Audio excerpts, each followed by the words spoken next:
2 Chronicles chapter 10. And Rehoboam went to Shechem, for to Shechem were all Israel come to make him king.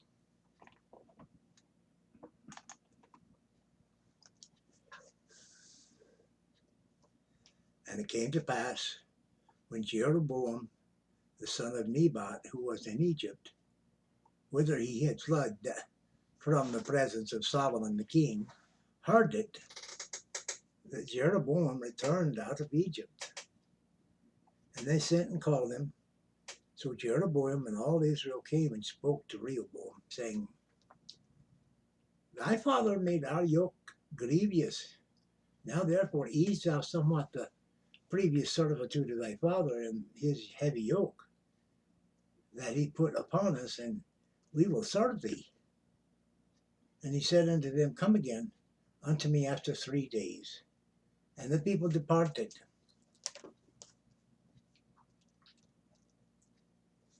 And the king Rehoboam took counsel with the old men that had stood before Solomon his father, while he yet lived, saying, What counsel give ye me to return answer to this people? And they spake unto him, saying, If thou be kind to this people, and please them, and speak good words to them, they will be thy servants forever.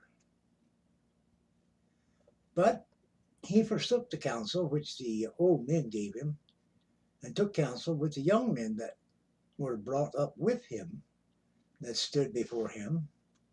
And he said unto them, What advice give ye that we may return answer to this people which have spoken to me, saying, Ease somewhat the yoke that thy father did put on us? And the young men that were brought up with him spake unto him, saying, Thus shalt thou answer the people that spoke unto thee, saying, Thy father made our yoke heavy, but make thou it somewhat lighter for us. Thou shalt say unto them, My little finger shall be thicker than my father's loins. For whereas my father put a heavy yoke upon you, I will put more to your yoke. My father chastised you with whips, but I will chastise you with scorpions.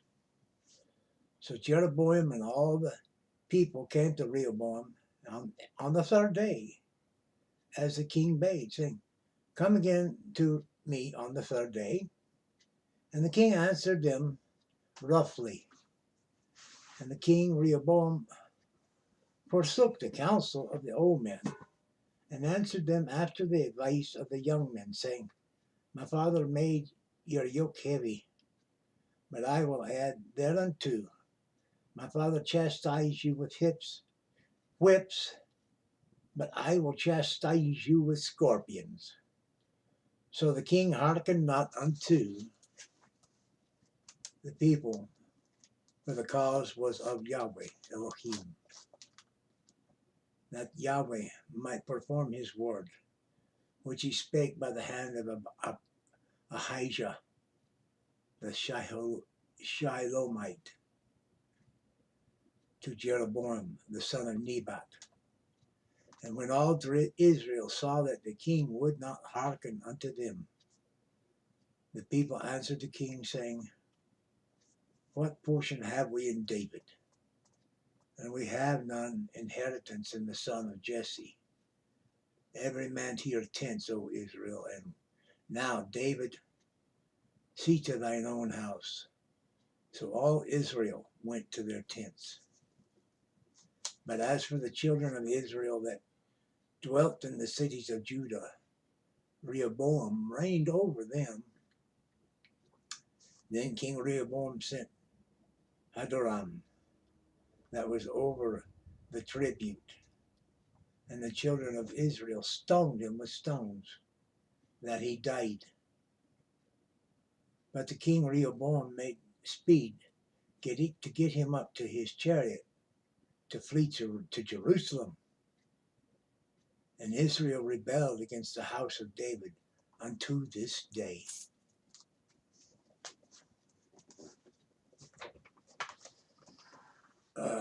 That concludes 2 Chronicles chapter 10.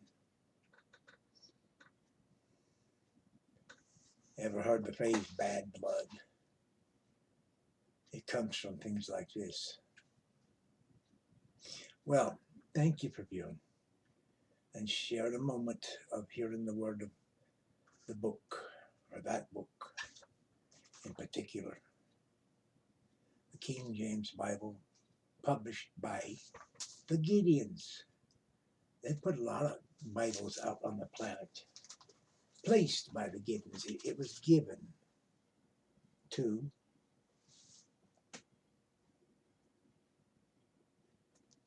share with whosoever would get some good out of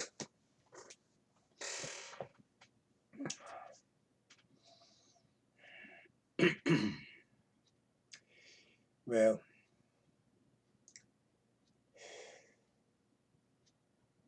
remember, two or more gathered in my name, there am I in the midst, Jesus said. That was an early preview of his presence, proclamations.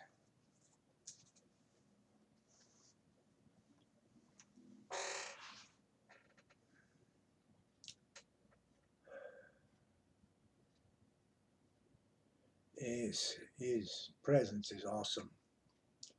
And it's like a breeze that blows by, and you get your coolness on you, your sweaty brow, and you feel the coolness as your air evaporates the sweat. And then it moves on. It blessed you for a moment, and then it moved on to bless somebody else. It's wonderful in our sight. Well, and God bless you, keep you, like shine his light upon you. Oh, I so thank you for viewing. And show you his face. But you know what that means, don't you? Jesus said, whatsoever you've done unto the least of these, my brethren, have you done unto me. So if you see some other human, some other of his creation, in need, food, clothing, shelter, a visit in prison, of these things, he has told us. When you look on their face, you're seeing his face. He says, did you visit me? Did you feed me? Did you clothe me? Oh, praise God. Praise God. That's where you see Jesus' face.